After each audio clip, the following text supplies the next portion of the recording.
কুমড়ো ফুল কে কে খেয়েছেন? কুমড়া ফুল খেতে যেমন অনেক মজার, দেখতেও কিন্তু অনেক সুন্দর। কুমড়া ফুল দিয়ে একটু ভর্তার মতো তৈরি করলে ভাত খাওয়ার সময় আর কোনো তরকারি প্রয়োজন হবে না। সুপ্রিয় দর্শক, আসসালামু আলাইকুম। Welcome to my channel. কেমন আছেন সবাই? আশা করি সবাই ভালো আছেন। যে যেখানে আছেন সুস্থ আছেন, নিরাপদে আছেন। যে যেখান থেকে ভিডিওটি দেখতেছেন শুরুতে একটা লাইক দিয়ে ফুল ভিডিওটি দেখার অনুরোধ রইল। আজকে আপনাদের সাথে শেয়ার করব কুমড়ো ফুল দিয়ে মজাদার ভর্তার রেসিপি। ভর্তা রান্না করে কিভাবে তৈরি করেছি আপনাদের সাথে শেয়ার করব।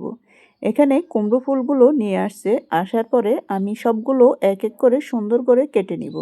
আমি এইখানে কুমড়ো ফুলগুলো দুই ভাগে ভাগ করে নিব। ডাঁটাগুলো আর কিছু ফুল দিয়ে আমি একটা ভর্তা রান্না করব।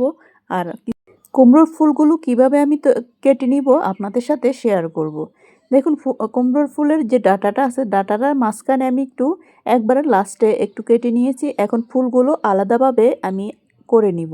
এখানে আমি দুই ভাগে ভাগ করব। এক ভাগে আমি একটা বড়া তৈরি করব, আর এক ভাগে আমি একটা ভর্তা তৈরি করব। তো মাঝখানে যে অংশটুকু আছে আমি ফেলে দিয়েছি, আর ডাঁটাগুলো সুন্দর করে আমি কেটে ধুয়ে পরিষ্কার করে নিব।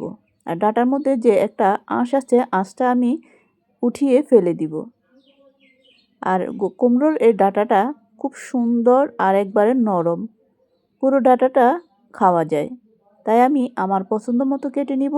আপনারা ছোট বড় আপনাদের পছন্দ মতো কেটে নিতে পারেন। এখন আমি সবগুলো এভাবে কেটে নিব, কেটে ধুয়ে পরিষ্কার করে নিব। এই যে দেখুন, এটা আমি বড়ার জন্য তৈরি করে নিব।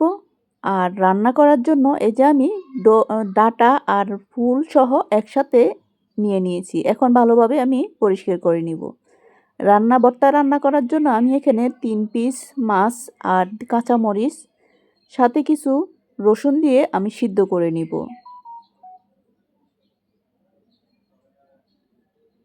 আমার সিদ্ধ করা হয়ে গেছে। মাছগুলো আমি শিলপাটায় বেটে নিয়েছি। এখন আমি চুলায় একটা কড়াই বসিয়ে দিয়েছি, আর এখানে দিয়ে দিলাম রান্না করার রেগুলার তেল, সাথে কিছু পেঁয়াজ দিয়ে দিলাম। পেঁয়াজগুলো আমি ভেজে নিব, আর একটা রসুন কুচি দিয়ে দিলাম।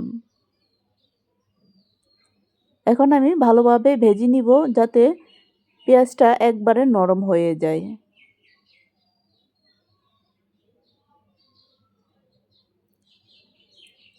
পাশাপাশি আমি কিছু মশলা ব্যবহার করব। এখানে দিয়ে দিলাম হলুদের গুঁড়ো হাফ টি স্পুনের মতো। আমার ভর্তাটা অল্প একটু হয়ে যাবে, তাই আমি সব কিছু অল্প অল্প ব্যবহার করব। দিয়ে দিলাম স্বাদ মতো লবণ। এখানে যেহেতু আমি কাঁচামরিচ দিয়েছি, আমি মরিচটা অল্প একটু ব্যবহার করব, বেশি একটা ব্যবহার করব না মরিচের গুঁড়ো। দিয়ে দিলাম সামান্য পরিমাণ পানি। পানি দিয়ে আমি এখন মশলাগুলো ভালোভাবে কষিয়ে নিব যাতে নিচে পুড়ে না যায়। দিয়ে দিব আমি মরিচের গুঁড়ো সামান্য পরিমাণ।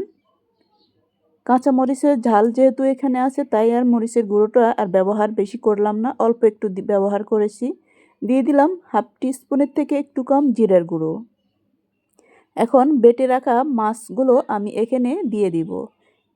মাছ আর হলো কাঁচামরিচ আমি পাটায় বেটে নিয়েছি। এখন ভালোভাবে আমি কষিয়ে নিব।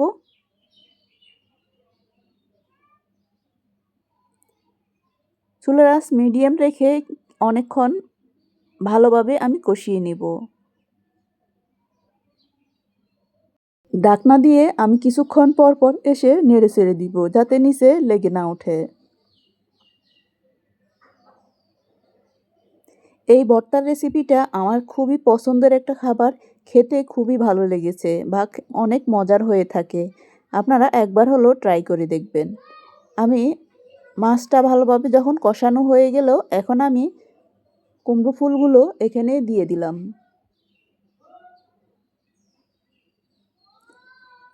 অনেকেই অনেকভাবে রান্না করে, আমার কাছে এইভাবেই বেশি পছন্দ, এইভাবেই খেতে ভালো লাগে। এই রান্নাটা আমার ফুফু আমাকে দেখিয়েছেন, এবং এইভাবে আমার ফুফু বেশিরভাগই রান্না করতো। অন্যভাবেও রান্না করেছি, কিন্তু সব থেকে এই রান্নাটাই আমার কাছে খুব ভালো লেগেছে। একটু ঝাল ঝাল ভর্তার মতো খেতে কিন্তু অনেক ভালো লাগে। এখন নেড়েচেড়ে আমি ঢাকনা দিয়ে অপেক্ষা করব সিদ্ধ হওয়া পর্যন্ত। এখানে আর বেশি একটা পানি ব্যবহার করা লাগবে না, কুমড়া ফুল থেকে অনেকটাই পানি বের হবে। ঢাকনা দিয়ে কিছুক্ষণ পর পর এসে নেড়েচেড়ে দিব যাতে সিদ্ধ হয়ে যায়।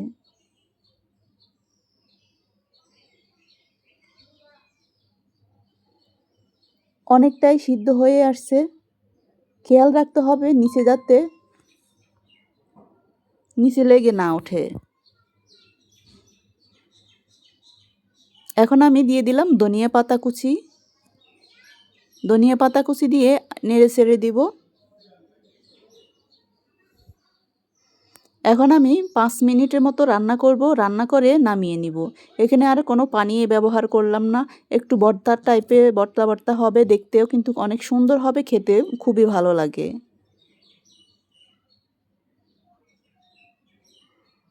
দেখুন কালারটা কি সুন্দর হয়েছে।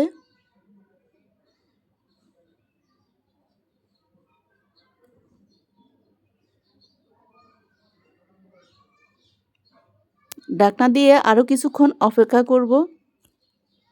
তো কিছুক্ষণ পর ফিরে আসলাম, এখন আমার ভর্তা সার্ভ করার পালা। দেখুন কালার যেমন সুন্দর হয়েছে, খেতে কিন্তু অসম্ভব মজার হয়েছে। আমার এই রেসিপিটি আপনাদের কেমন লাগলো? যদি ভালো লেগে থাকে লাইক কমেন্ট শেয়ার করে দিবেন। আর একবার হলেও এভাবে ট্রাই করে দেখবেন, খেতে কিন্তু অসম্ভব একটা মজার খাবার। এই ভর্তার রেসিপিটা থাকলে আর কোনো তরকারির প্রয়োজন হয় না। তো হয়ে গেল আমার মজাদার কুমড়ো ফুলের ভর্তার রেসিপি। কুমড়ো ফুলের ভর্তার রেসিপিটা আপনাদের কেমন লাগলো? যদি ভালো লেগে থাকে তাহলে কমেন্টে জানিয়ে যাবেন। সবাই ভালো থাকবেন, সুস্থ থাকবেন। আবার দেখা হবে, আবার যে কোনো রেসিপি নিয়ে হাজির হব। আর শুরু থেকে শেষ পর্যন্ত যারা আমার সাথে ছিলেন সবাইকে অসংখ্য অসংখ্য ধন্যবাদ। সবাই ভালো থাকবেন, সুস্থ থাকবেন। আল্লাহ হাফেজ, আসসালামু আলাইকুম। আর এই রেসিপিটি ভালো লাগলে শেয়ার করে দিবেন।